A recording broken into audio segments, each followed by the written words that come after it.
me go ahead and press record here.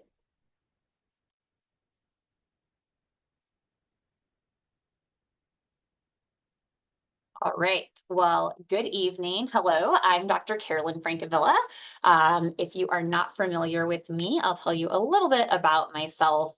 And our topic tonight is sort of for people who maybe have taken the ABOM exam and are wondering what to do next, some ideas of next steps, and a little bit of encouragement that you are ready and you can do whatever you would like with that ABOM status. So a little bit about me. I am a family physician by training, and I knew I wanted to do obesity medicine even as a resident. So I did some of my training during residency and have pretty much always practiced both family and obesity medicine together. I took my obesity medicine board right after my family medicine board. And a year after completing my residency, I started my own practice. I was 7 months pregnant, had just bought a house. I had sort of no choice but to be successful with it. Initially, I had a business partner who I acquired the practice from in 2020. So I've been the sole owner since 2020.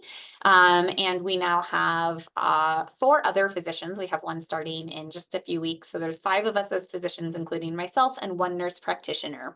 We initially were a fee-for-service practice with just taking insurance, but now we have sort of a concierge model where we have a membership in addition to taking insurance, which is probably not the model that makes sense for most practices, but with where our practice was, made sense.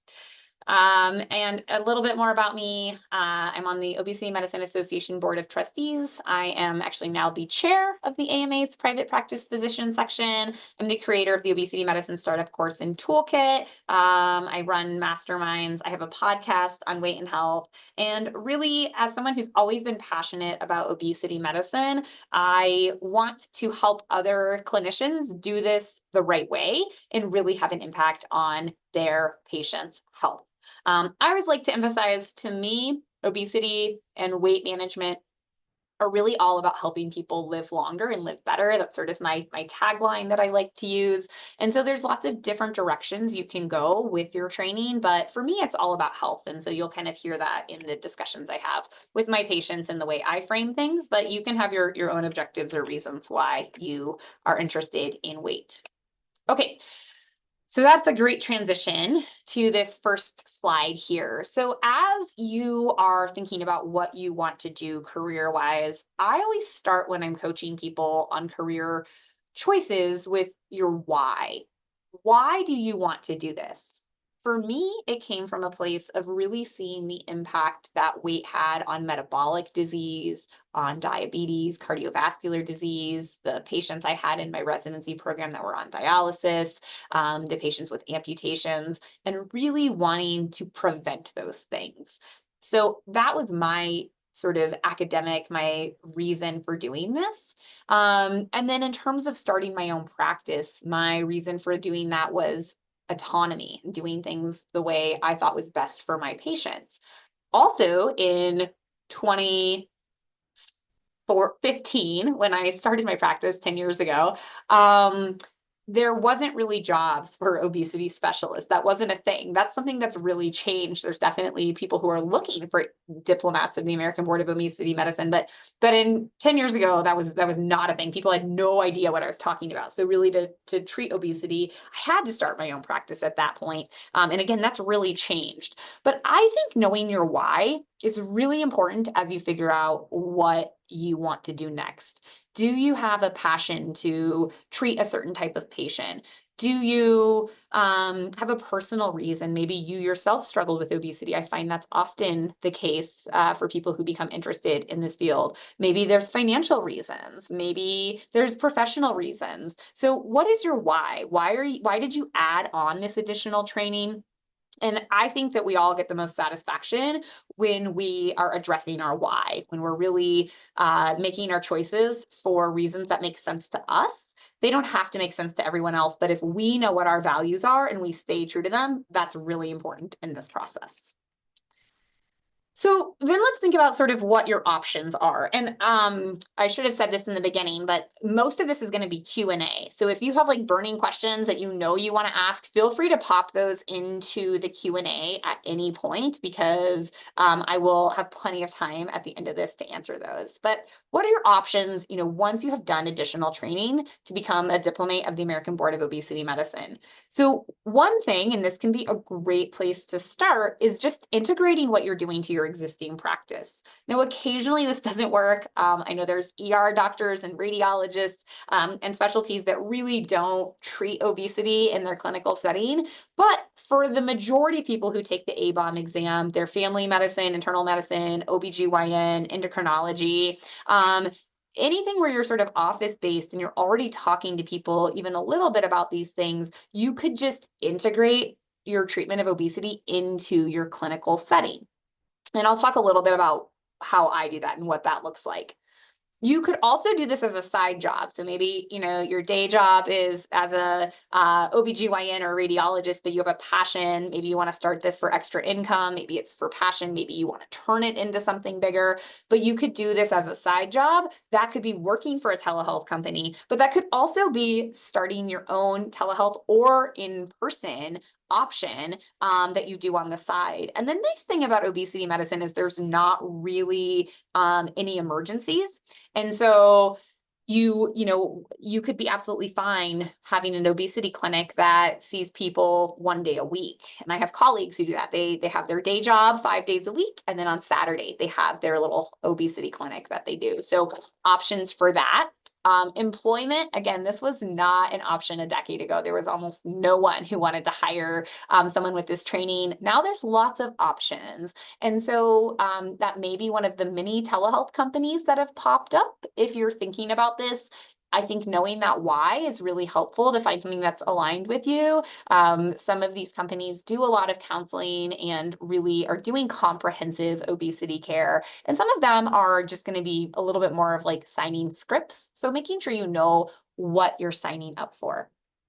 So this concept of a micro practice, I think more people are familiar with this term, but a micro practice is a small practice. Generally, a micro practice would just be one physician, and usually there's very little or no staff. A lot of people will use like a virtual assistant nowadays to help run a micro practice, but essentially it's just you. And there's a simplicity to that in that really, if you're doing a micro practice, you don't need a whole ton. You need a computer system, you need malpractice, and you don't need a much beyond that. So that can be something that can grow and be a full-time income, or again, that could be a side gig that you do for a while or forever. You could have a traditional practice that you start or join that's all focused on obesity medicine, or you could integrate into another clinic. Things that might be a good fit would be like bariatric surgery or aesthetics. But, in the last year, I think there's going to be opportunities to potentially join a cardiology group. With the approval of Wegovy for cardiovascular disease, maybe there's a cardiology group that would want to partner with you. With Zepbound just having been approved for sleep apnea, I know in my area, pulmonologists, are so busy, you can't even get in for severe lung diseases, let alone, treatment for sleep apnea. So, a pulmonology clinic may very well want to partner with you to manage patients on, say, Zepbound, or just for weight loss in general. So there may be creative ways that you could integrate and create a job for yourself in some of these other settings. And I've had patients that have, not patients, I've had physicians who've joined my mastermind thinking that they want to start their own practice, and they work towards it and they do all the work, and then they approach their employer, and the employer says, actually, we've been thinking we need to do this. And now they have someone else who funds this clinic for them, right? And so they're able to, start it at their hospital system or start it in their private practice. So, there may be an opportunity that you don't even know is there until you present it to someone. So I always like to emphasize how I treat obesity. I think if you're just getting started, if you've taken the exam, what I found is that many people felt they really understood the pathophysiology of obesity by going through the exam process, but they didn't really know what to do in the real world. And so I like to outline it this way: identifying underlying causes. does someone struggle with their weight? Is any of that modifiable? Sometimes it's not modifiable, but it's helpful to have an explanation to the patient, and that may help you choose what treatment option makes sense for them. Using a nutrition plan that makes sense for the patient. Medication therapy, of course, has become a bigger and bigger part of what we were talking about. Exercise counseling, and then behavior change. And so I try to always address all 5 of these components when I am seeing a patient or treating a patient. And as you develop sort of your own obesity program, your own style with patients, I would encourage you that this framework for your intake and for your notes can be very helpful way to organize how you're caring for a patient. And also is very helpful for, prior authorizations and all the things that you need to do to have things outlined this way. And, part of the reason I do webinars and have my course and things like this is after I'd been doing this for a little while, I would have lots of physicians reach out to me, and maybe they were thinking of taking the exam, maybe they'd already taken the exam, but they weren't sure what to do in the real world. And so I would have all these one-on-one phone calls and lunches and have people shadow me in my clinic.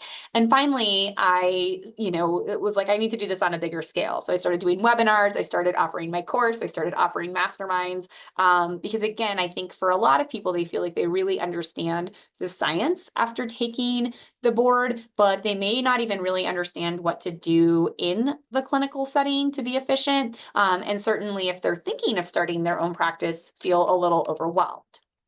So here is how I integrate into my clinic. So for family medicine, I have always sort of integrated it into my schedule. So some people like to be like, Thursday's my weight management day. That may make sense in certain clinics based on space or staffing availability. But for me, I've always just made all my days the same. And that is easier for my patients scheduling wise because they can see me on whatever day is available as opposed to just having to only see me on Thursday, or then I have a sick patient from family medicine who can't see me on a Thursday because I'm doing weight only. But either way can work. You figure out what works for you in your clinic if you're integrating this into an existing setting. One of the things I think is really key, though, and I just did a webinar with Dr. Robert Kushner, who's like the guru in obesity management, right? And his approach was the same, is that if nothing else, have at least one focused appointment on weight. So if you're doing just obesity medicine, all your appointments are focused on weight. But if you are integrating this into, again, cardiology clinic or OBGYN or primary care, when that weight conversation comes up, I encourage you to schedule a weight-focused appointment where you do a whole intake. You really understand the patient's history. You really understand what's happened with their weight. You really educate and give them all their options. And then for me, I do a second appointment. At the second weight-focused appointment, that's where I'll actually start a medication. That gives people time to research, think about options, find out what's covered for them. And then at the second appointment, I will go through the nutrition plan. And then again, I'll touch on all those 5 elements that I showed you a slide before. So the first appointment in my clinic, I do an hour. The second appointment, I always also give an hour, but I probably could do it a little quicker. And if you're using other people in your clinic, like nutritionists or dietitians, you may need even less time. But that's what's worked well for me and has worked well for billing, is an hour-long appointment and then a 45 to 60-minute appointment.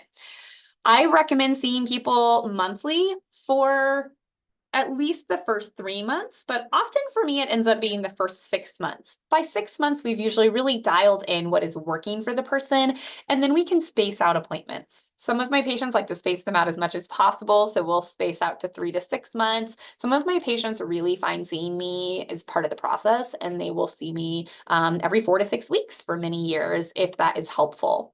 I also like to have what I call a maintenance visit. This happens somewhere between 9 and 12 months where patients have reached their new weight, and we do a focused maintenance appointment where we talk about what maintenance is going to look like, when they need to come back for a follow-up appointment, when they need to be concerned about weight gain, what they're going to do long-term to keep the weight off. And at every appointment, again, I'm kind of touching on those 5 elements. Sometimes I might focus more on exercise, sometimes more on nutrition, sometimes with medications, but really kind of trying to hit, or at least think to myself about all 5 of those things every time I see the patient.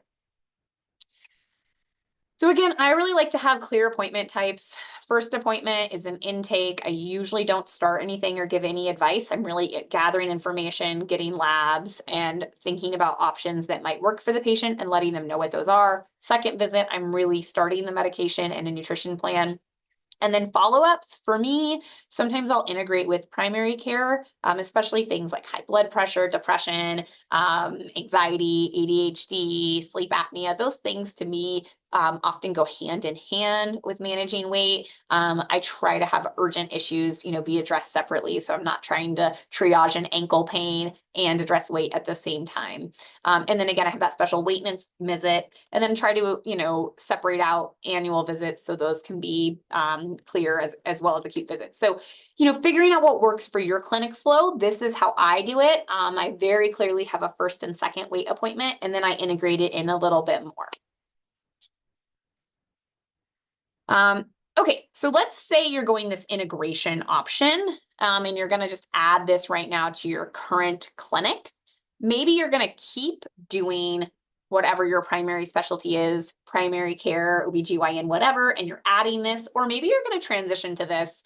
Your best source of patients are going to be the patients who already know you or know your clinic. And so you want to announce what you're doing. So you want to announce this to your clinic. You also want to make sure any staff involved in your clinic knows who you are, what you do, and why. You want to have some talking points available about obesity, why you treat it, all those common things that we hear about lifestyle and maybe why that's not enough. Be comfortable talking about the medications and the role of them, that medications are long-term. So have talking points for your staff so they can be on board. And especially if you're in a bigger clinic, so that staff can help the other clinicians on your team remember they could refer to you. You want to let your whole clinic know. So any other physicians, nurse practitioners, PAs that could potentially share patients with you. And then your community as a whole. That may mean your hospital system, that may mean your CrossFit or church community, but basically let everyone know what you're doing and why, that you are an obesity specialist now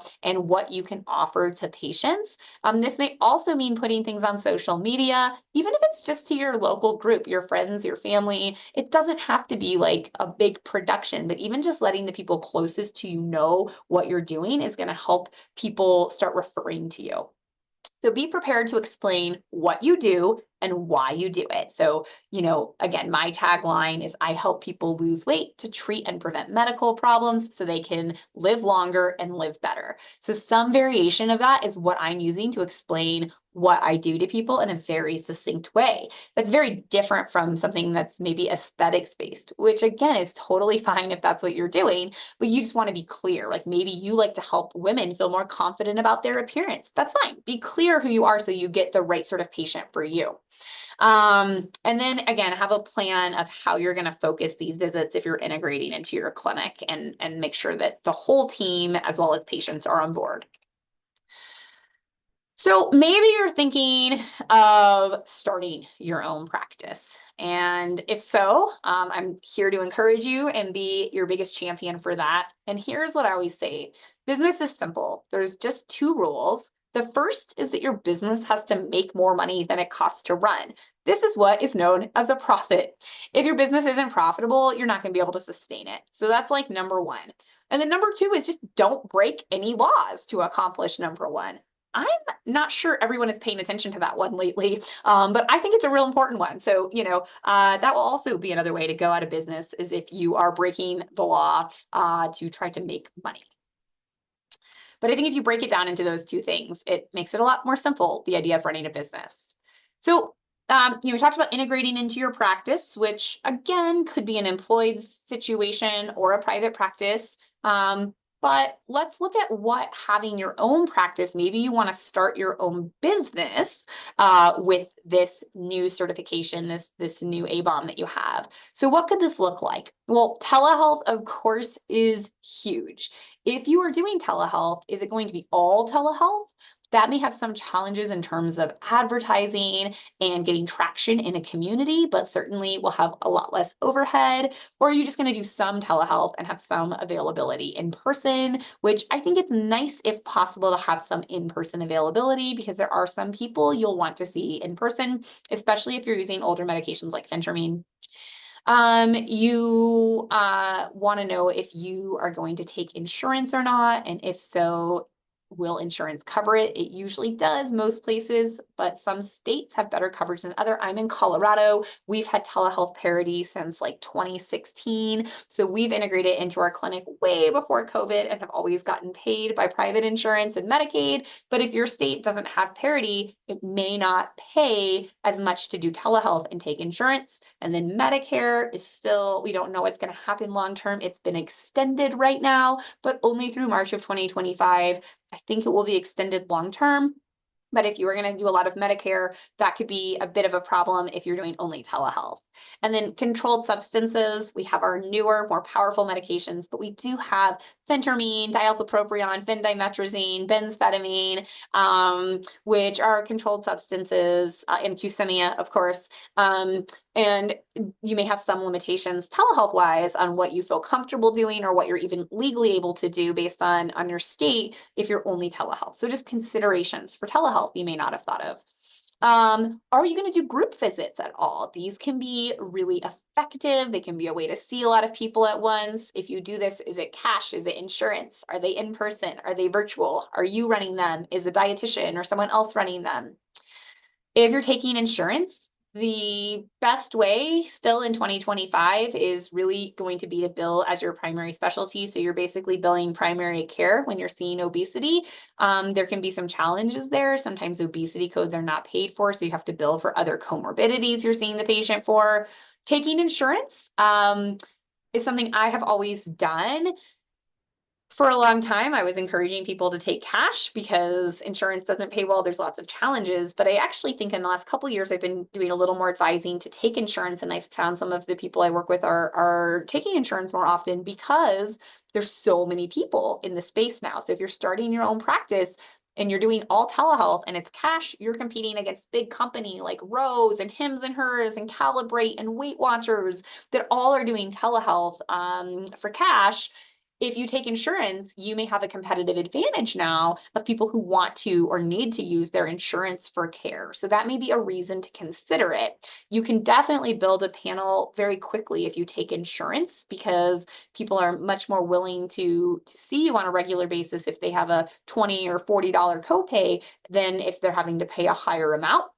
But taking insurance can be incredibly frustrating and costs more money along the way to take in terms of all the extra work you have to do to get paid by insurance.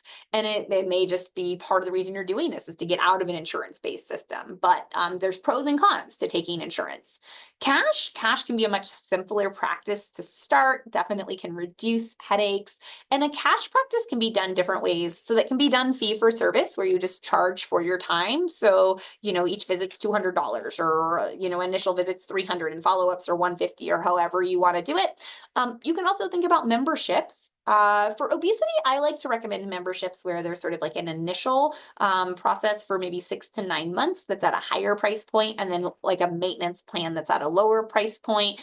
So that would be a membership option, and you have to price that in a way that makes sense for your market and for what you need to make profit-wise. And then concierge, which is usually used to describe a practice like mine where you take insurance, but you also bill a membership fee for additional services. And that's a whole thing we can talk about.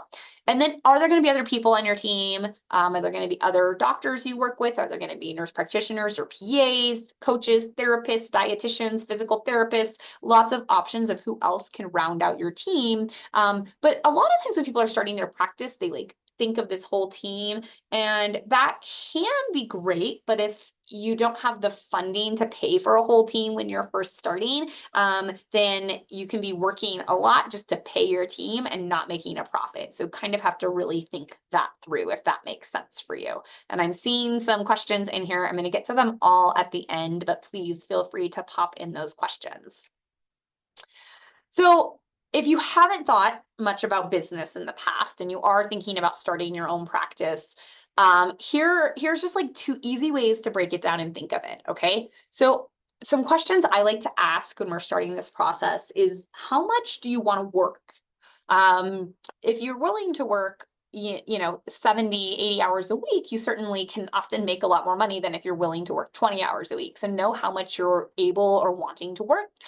How many patients do you want to see? I really like to spend a lot of time with my patients and get to know them and do a lot of coaching.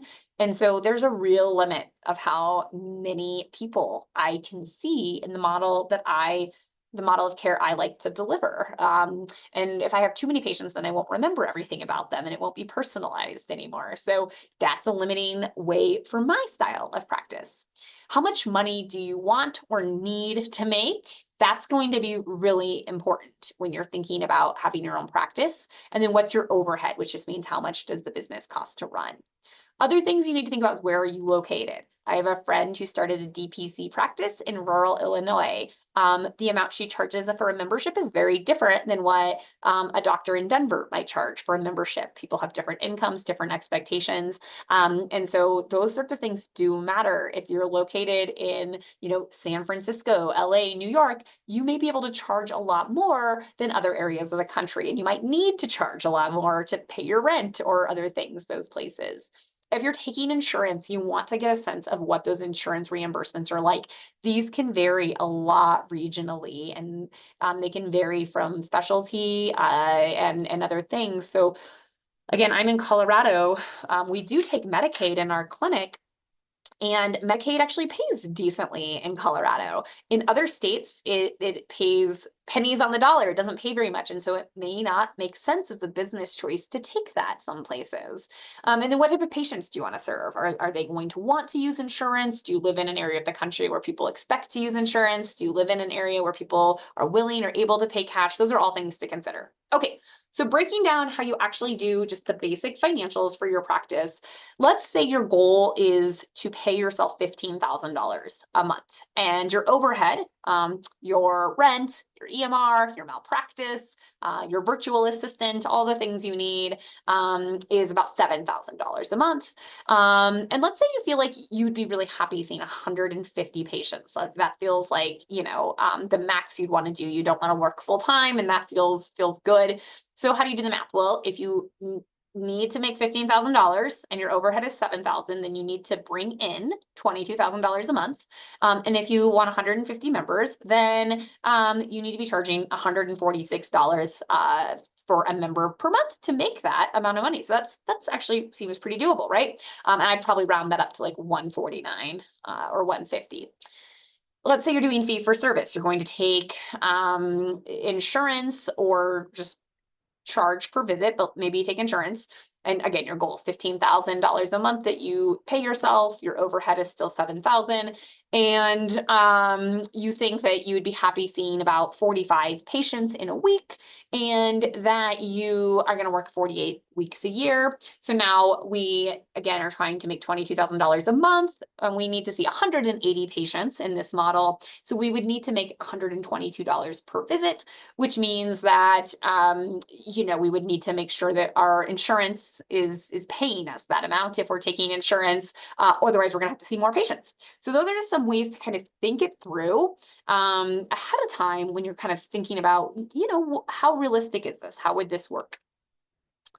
Another thing I recommend doing that we do in our mastermind is a SWOT analysis. I'm not going to spend a lot of time going through this, but if you're thinking about, again, starting your own practice, but also if you're just adding this as a service line to your current practice of some sort, go through strengths, weaknesses, opportunities, and threats. So your strengths and weaknesses are your things, or your clinic's things, your business's things. Opportunities and threats are things from the outside. So the big threat we keep identifying in our mastermind is, all these other telehealth companies. How do you compete with them? 3 years ago, 5 years ago, there wasn't a lot of competition in the space, right? Like just existing as an obesity doc, if you told people what you did, you could be busy. Now you have to make yourself stand out from all the other noise that's out there. Why are you better? Well, number one, you have your diplomate of the American Board of Obesity Medicine, right? You're a true expert. What are your other strengths and weaknesses? What else are you bringing to the table? And that may be combining it with menopause care, combining it with family medicine, combining it with mental health care. So what other things are you bringing to the table that these telehealth companies maybe aren't? Marketing, I'm not going to spend a lot of time on this, but marketing is really this long-term development with your community. And you are just trying to get them to be yourself to be top of mind. So when someone thinks about metabolic care or obesity care, you come to mind, and they either refer patients to you or make an appointment with you if they are the patient. I recommend thinking about what your ideal patient is looking for. That's how you want to message things. Do they just want to lose weight? Do they want to look better, feel better, get healthy, take less medicines, live longer, stop worrying about their weight, have someone who understands them, get pregnant, get answers, reduce heart disease? Like who is that core person that you're going to help?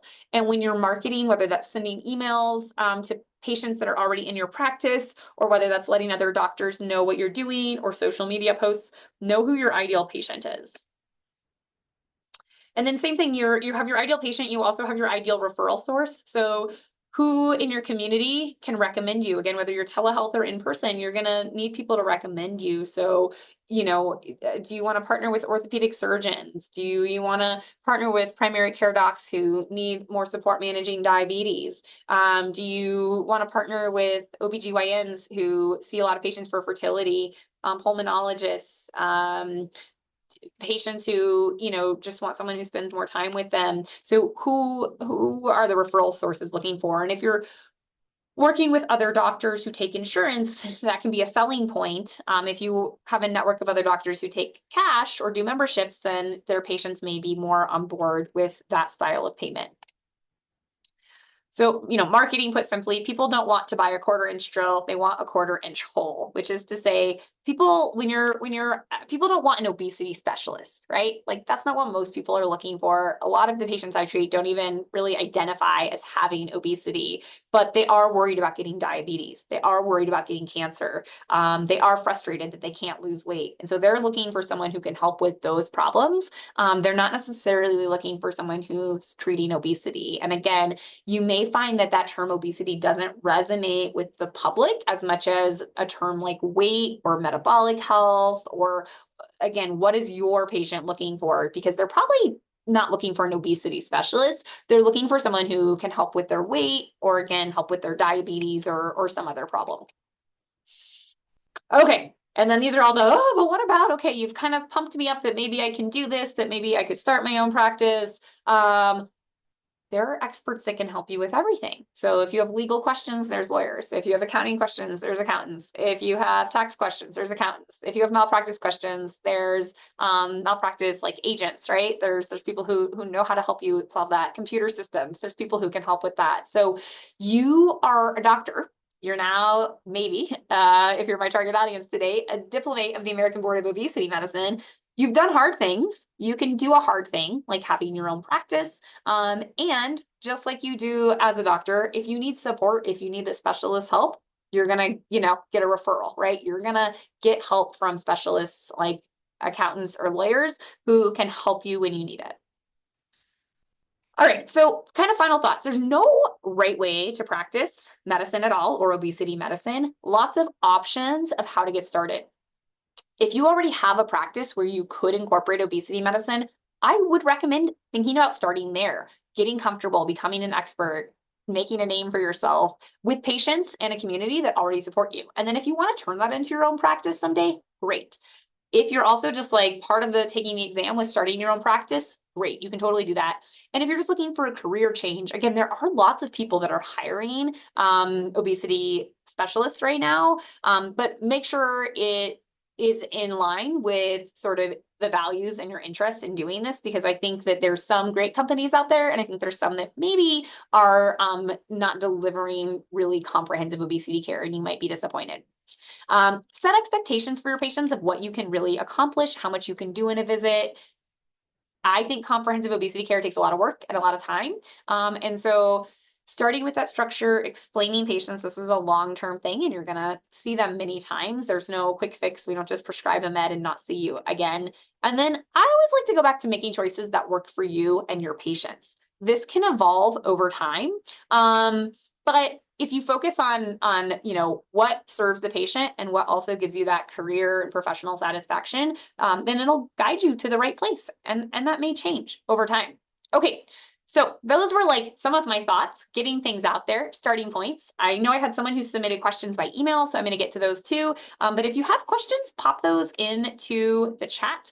And I'll just kind of end with like, you can do this and, maybe I can help you. Here are some of my resources. So I have a website called healthierpatientsloseweight.com. On there, you'll find my course. It's been out for 3.5 years. It just got updated to include more about GLPs. It is now 15 hours of CME that just got approved a week ago. It's not on there yet. I don't know what they need to send to me, but I still need a link so people can actually claim the CME, but that has 15 hours of CME. I do one-on-one consults. I have a 6-month mastermind. I think the next one will probably start in March, although that's sneaking up, maybe April. I have individual coaching and I have a free Facebook group. I'll try to copy and paste that while we're talking so you have that. And here's my email if you don't already have it. Okay, let's take a peek at the chat here. Oh, people put it in the Q&A. Okay. So I'm just going to go through these in order. Are there any guidelines on what weight loss maintenance goal is 5 to 10% weight loss? Because patient might be aiming to keep losing weight, looking for guidelines to reference to. Ooh, that's a good question. I often reference like obesity pillars and the obesity algorithm. And so I'm pretty sure that is where there is a nice chart that shows what health benefits you will get with each sort of increment of weight loss. So sometimes it depends on what their medical condition is. The one I quote the most is like the diabetes prevention program. So if someone has pre-diabetes, we know a 10% weight loss decreases their chance of getting diabetes by 90%. So that's like a nice one that I know I use a lot for pre-diabetes. But yeah, I would check out the algorithm. I'm pretty sure in the obesity algorithm, they have a thing that kind of shows, 5%, 10%, 15%, what medical conditions improve. And again, setting those expectations with patients is super, super key. These are just like general questions. All right. Using combination of separate Wellbutrin and separate naltrexone when insurance doesn't cover, is it okay? Same thing for Ozempic and Mounjaro. Okay, kind of two different questions there. So my clinical experience has told me that Contrave often works better than the generic. So if someone can afford the Contrave, which is like $100 through their specialty mail-in clinic, I will utilize that. However, if they can't, then I will use the generics, and you can use those separately, and there's usually no issue with doing that separate bupropion and naltrexone, other than that there's been some naltrexone shortages recently. So you can definitely use those. Try to get the combination as close as you can. I usually end up with the patient being on 300 of extended release Wellbutrin, but you could use 150 of the sustained release, the SR, twice daily. And then I usually just have them do half of a 50 of the naltrexone. So it's 25 of the naltrexone. So that is usually how I do it. Some people will have them quarter the naltrexone because it comes in 50s. The other part of this question was same thing for Ozempic and Mounjaro for weight loss. So there's no medical reason why it matters if you use Ozempic versus Wegovy or Mounjaro versus Zepbound. They're the same chemical, right? So that's fine from sort of a medical scientific safety standpoint. The other component of this is insurance. Most insurances are not covering the diabetes version without proving diabetes, but there are still some that will. And so I don't think there's any medical reason that's wrong.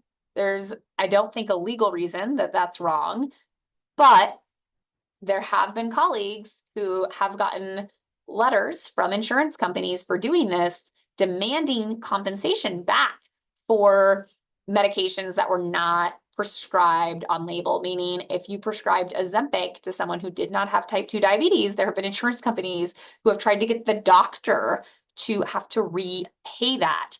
I don't think there's any actual standing to that. I don't think that will play out in favor of the insurance companies, but you could be setting yourself up for a hassle of some sort by doing that. It has been widely done. And again, I don't think there's any actual issue, but insurance companies are fighting these meds wherever they can.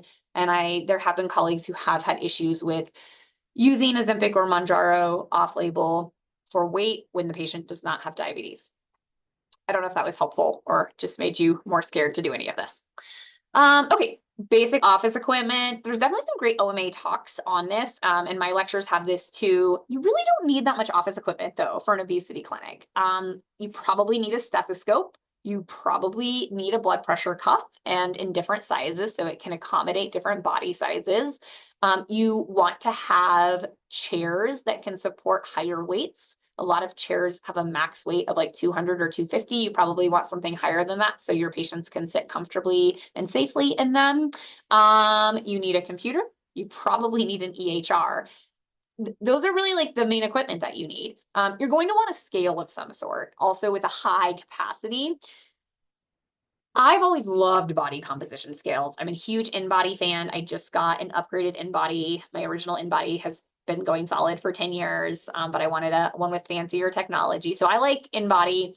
But if you have patients who are at much higher weights or have a lot more instability, the Sika may be a little bit of a better option. So those are kind of the two leaders. I don't think you need body composition measurement, but I will say since GLP-1s, I use it more than ever because I really want to make sure people are not losing too much muscle. So I do think a high quality body composition scale is helpful, but not essential because the good ones can be a bit of an investment, but they can definitely be helpful. Oh, that was a question in body. So yeah, so I think they're helpful. I don't think you have to have them.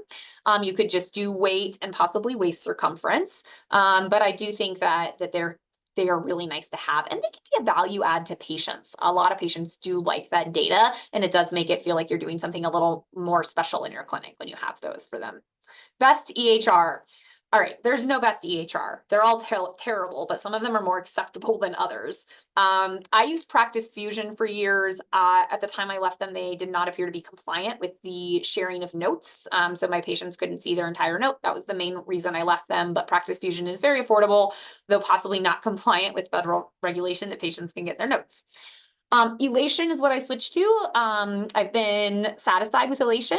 It works, especially for primary care. We need some additional things that some of the other EHRs that are focused on obesity only maybe don't have. Athena was the other question this person asked about. I've heard good things about Athena, but their cost can often be problematic. They do a percentage. And often integrate billing with that percentage. So that means as you grow, you keep paying more and more for your EHR. I hate that idea. My clinic keeps growing, and there's no reason for the EHR to get a piece of that money, in my opinion. So that was a no for me, but people do seem to like the functionality of Athena quite a bit.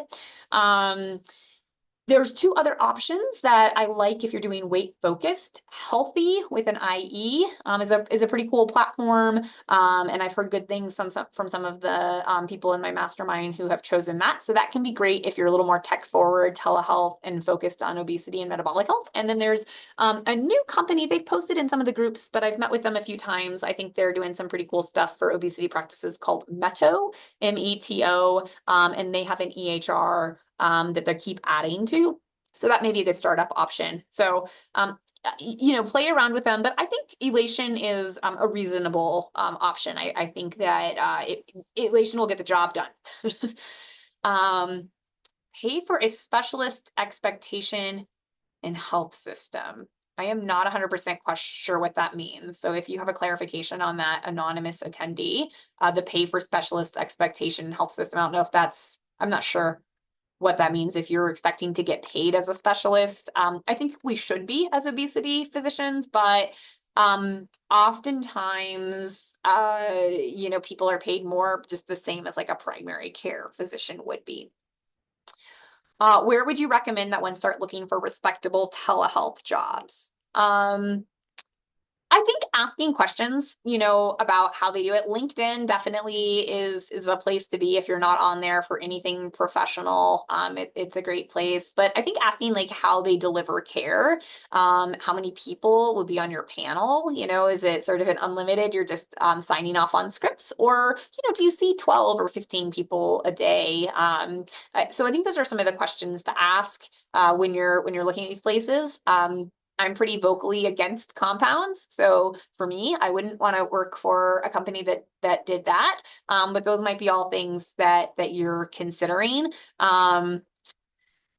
Question about how the mastermind is different from the toolkit. So the course that I have is really going to be applicable to any clinical setting. It's not really about starting your own practice. There's about an hour of sort of business basics in it. And the toolkit is all my handouts. So you get like intake forms, my nutrition plans, my exercise handouts, all my sort of behavior change handouts. So you get like 75 pages, I think, of handouts.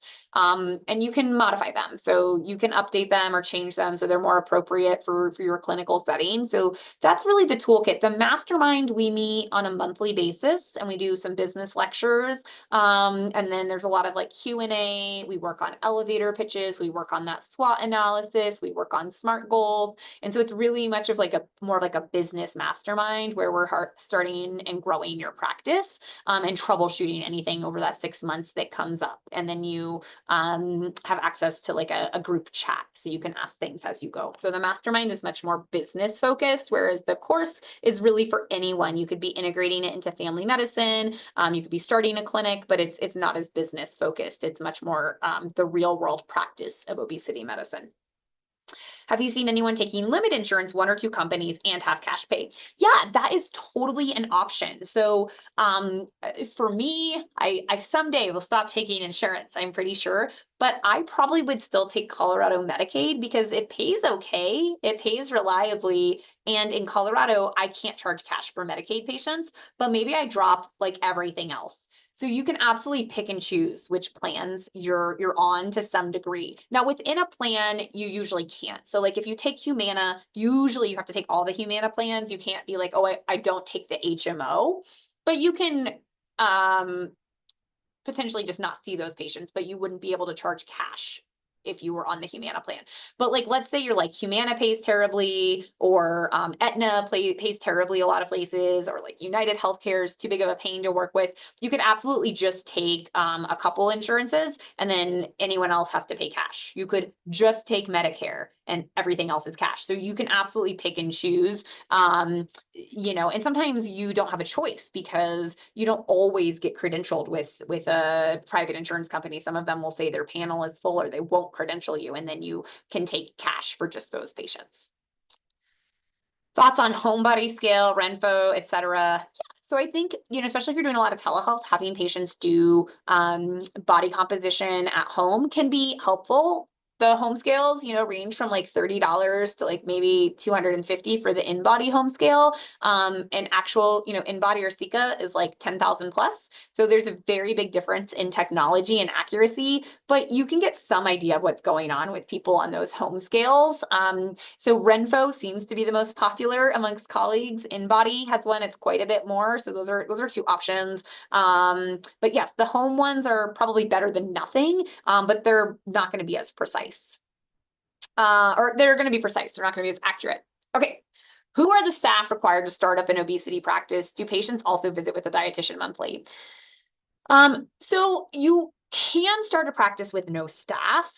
I'm a huge fan of virtual assistants at this point in time. Actually, we started with virtual assistants many years ago as well when we first started the clinic. They can help with scheduling, keeping up with voicemails, dealing with faxes, dealing with pharmacies.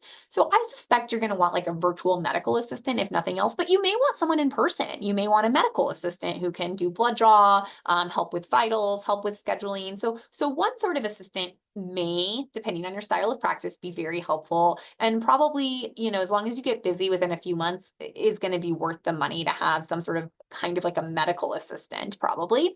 In my clinic, we do not have people see dietitians. We do not have a dietitian. We do the nutrition coaching and advising ourselves, but certainly clinics do have dietitians.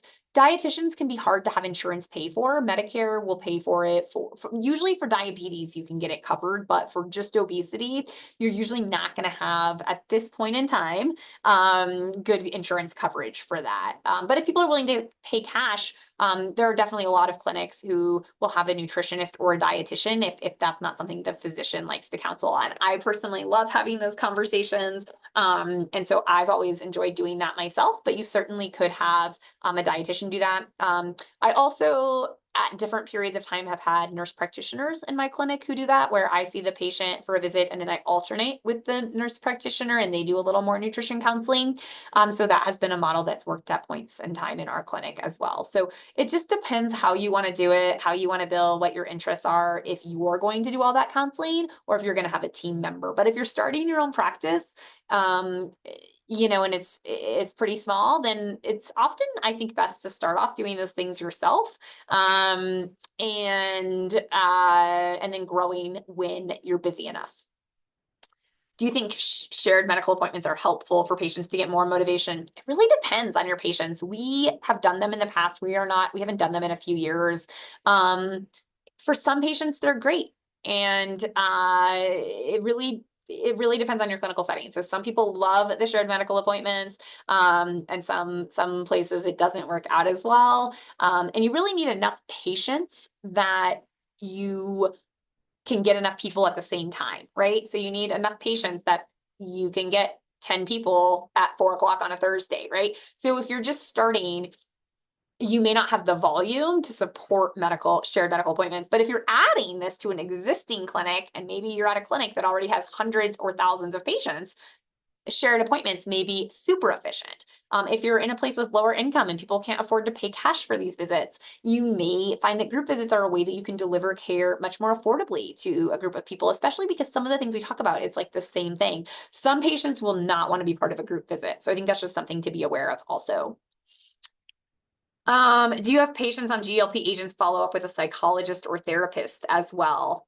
We definitely have a lot of patients that see therapists, and we have a few different ones in our community that we know are a good fit. They're not part of our clinic. We just refer to them.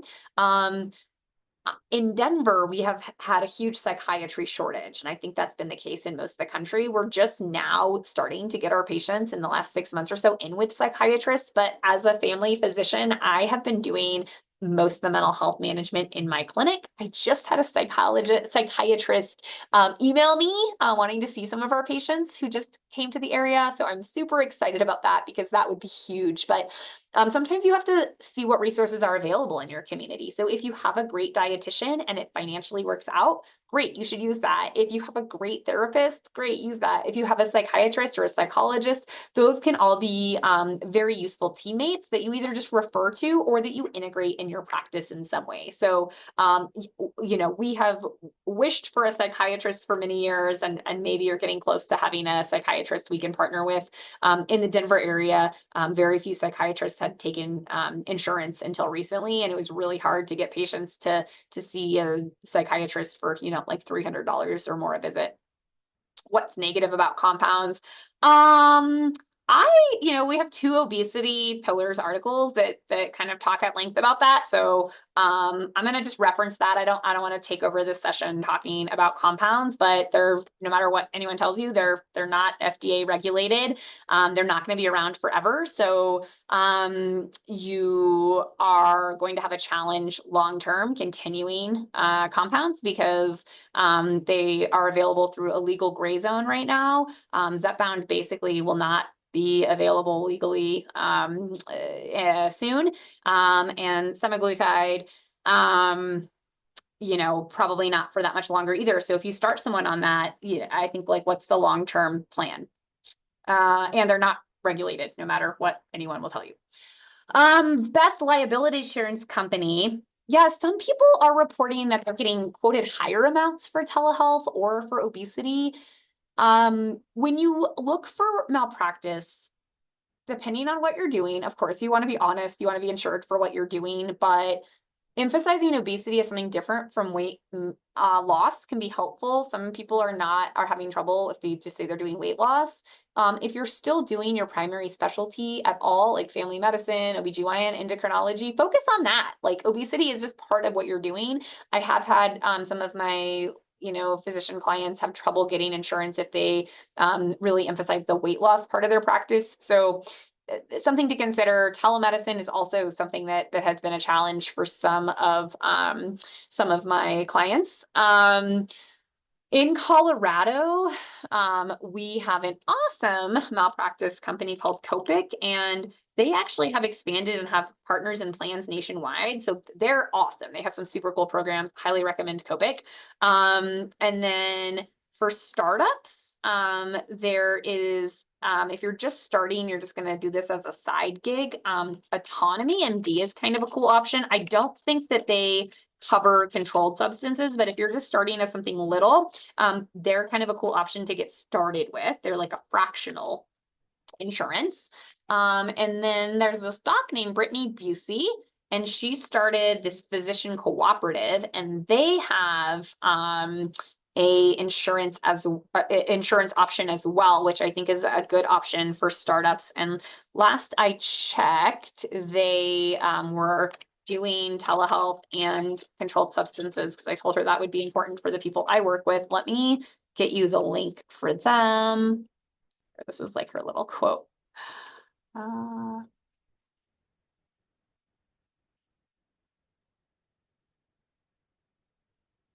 chat box go. Sorry. All right, I'm pressing this in there, but this is another option. So these are some, and then there's some big national ones too that people look into. You can also get like a malpractice like insurance broker, and they can help you find options as well. All right, let's see. Sorry, feel free to keep popping stuff in here.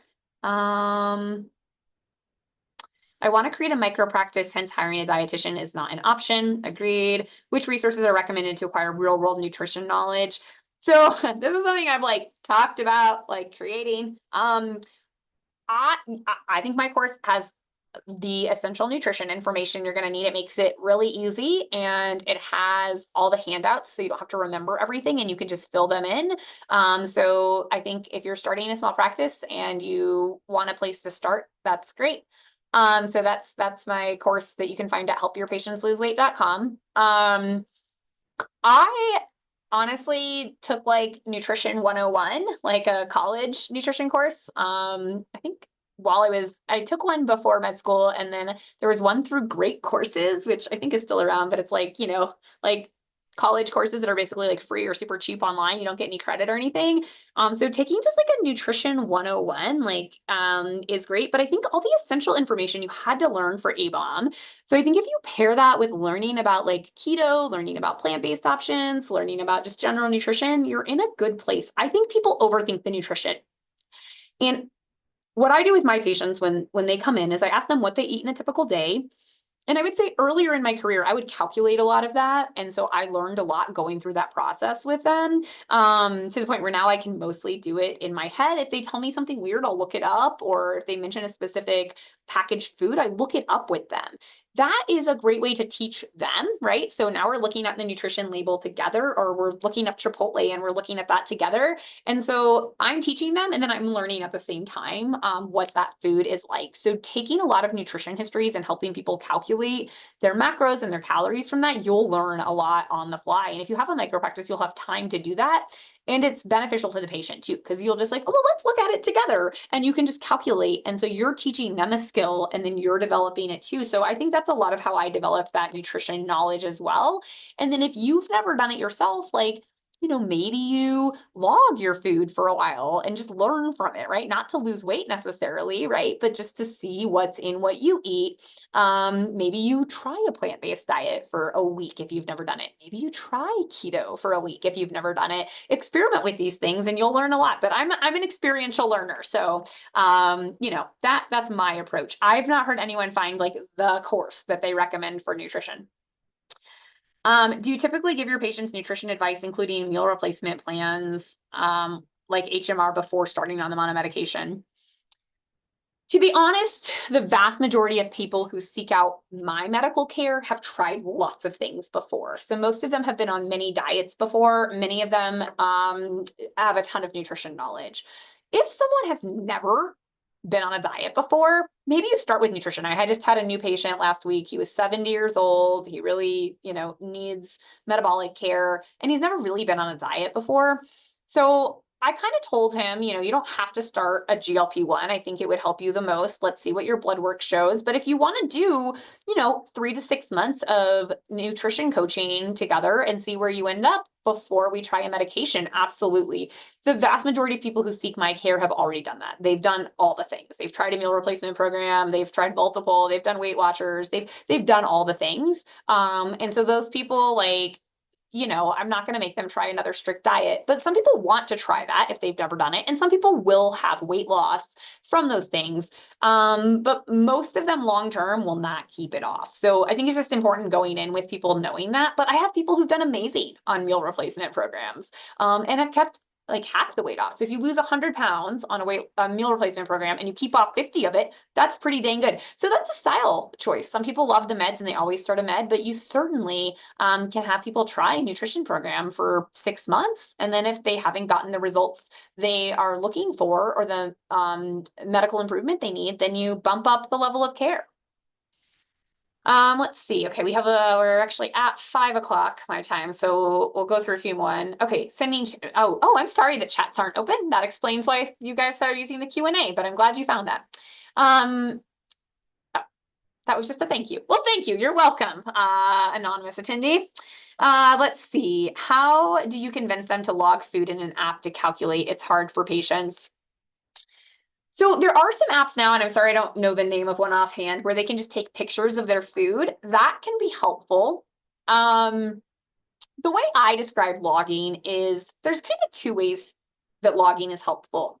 One is accountability. So some people like it for that reason because it helps them stick to the plan and they feel bad about logging something that's high calorie, and so maybe they don't eat it. So there's like an accountability component. I prefer the logs for what I call the scientific component, which is let's find out what you're actually eating, right? Like, let's learn from it. How much protein are you actually getting? How many calories are you actually getting? How much sugar are you actually eating? And so I encourage people to log for that reason, and that we're not judging it. I also am okay with people just logging for a short period of time. So if they just want to log a week or two, we can learn so much from that. Like, you don't have to log every day forever. There's a portion of people for whom logging every day forever is their weight loss success, right? Like, that's all they have to do. They don't even need a med and they lose weight. And that's like great. And then you just have to sell them on, yeah, but you don't need a med. You don't need surgery. All you have to do is keep logging. But most people are not going to log forever. They don't like it. It's cumbersome. It gets annoying. And so encouraging them to log as a scientist where you are just logging to learn, right? How much protein did you get? Maybe you just focus on one goal, protein or carbohydrates or calories. You focus on one thing. And then some people who really are resistant to it or technology is not their thing, if they just write down what they ate every day, then I can help them calculate it, right? And maybe that's not you, maybe that's a dietitian. If you're the micro practice or you like these things and it's part of your counseling style, then you can just calculate it with them when they come in. And the more you do it, you can glance at it and you know, right? Like, like people tell me their history and I'm like, so you're getting like 30 grams of protein a day. Like, that's not enough. How are we going to get more protein in? You always have to meet people where they're at, but sometimes just doing it for a short period of time. Like, you don't have to log every day forever, but can we do it for a week? Can we do it for 2 weeks? That's all I want. Just do 2 weeks of logging and then let's see where you're at. And so sometimes just doing it for a short period of time, again, can help them learn a lot and give you a good idea of what they're eating. Okay, so in case you missed what we are doing here, the chat apparently is disabled, which is why everyone is using the Q&A. So if you do have a question as I'm wrapping up here, please put it in that Q&A. And then someone emailed me some questions and I told her I would answer them. Some of them were similar. Let's see. EHR, marketing. I think we covered most of the stuff they asked about. Oh, coverage when you're out of town. I think one of the nice things about obesity medicine is you're probably not going to get a lot of calls. And so I think setting expectations, you probably do need someone who's available in the off chance your patient has a weird symptom. And, you're probably going to direct them back to primary care, right? So if they have terrible abdominal pain, you're going to send them to their PCP if you're not their PCP, or you're going to send them to, the emergency room. So, and I think you'll be surprised if you do have like a micro practice or a small private practice, that for the most part, people don't bug you on call all that much. We get very few calls, and we are doing family medicine also. But like I looked back, I'm on call. We do a week at a time. I'm on call, basically 1 in 4. And when I looked back for the year, I got 13 calls like all year when our clinic wasn't open. So if you're addressing people's needs during business hours, you're not going to get that many calls. I mean, so basically we're talking like an average of like maybe 1 call a week for our clinic. So it's not too burdensome. And again, that's even doing primary care, right? The amount of people we get like calls from in terms of obesity medicine is like maybe like one every couple months. And, like we had someone with severe diarrhea on their GLP, and they called late at night because they were freaked out by it. So you're not going to get that many calls, especially if you're responsive during business hours. People will just very, very rarely call you after hours. All right, I think that is all the Q&As. You guys know how to find me, so feel free to reach out. Let me put the link up for this Facebook group, because this is a great place if you're not already in it to connect with me. If you haven't ever checked out my free talk on all the med, that's on my website. That is a way you can sign up for my listserv. I send emails out whenever I have sales, and so about once or twice a month, you will get something from me about what is going on or updates. I don't know where my Facebook group link is.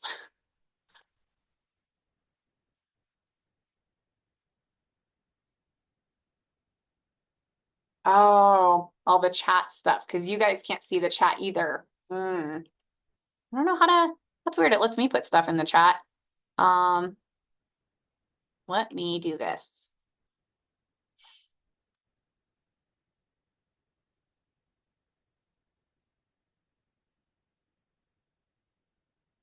Here, you're gonna see my desktop here. All right, let's see.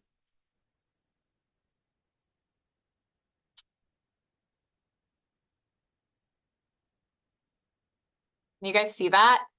So Copic was one of the insurance companies. Autonomy MD is like for micro practices, like side gig sort of things. And then www.physician-cooperative.com is sort of like a co-op. And there they have an insurance option that sounded like a pretty cool option for startups. So those are a couple of options. And then of course there's like the other big national companies you can look into.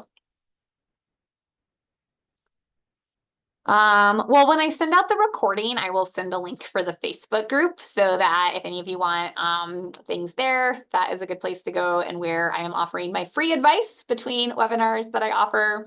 And I will hope to see you guys other places. All right, take care.